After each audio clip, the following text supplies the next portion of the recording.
আপনি যে অবস্থানে থেকে অসুখী, এই অবস্থানে আসাটা অনেকের কাছে স্বপ্ন। সব সময় বলবেন শুকর আলহামদুলিল্লাহ, আল্লাহ অনেক ভালো আছি, আল্লাহ অনেক সুখে আছি। শুকর গুজার হবেন, কমপ্লেন করবেন না এইটা নাই ওইটা নাই। কিন্তু কত কিছু যে আল্লাহ দিয়েছে ওইটা লিস্ট করলে লিখেও শেষ করতে পারবে না, ঠিক কিনা?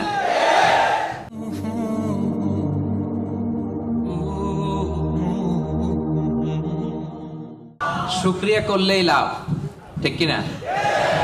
শুকরিয়া করলে নেয়ামত বাড়ায় দেয় কে?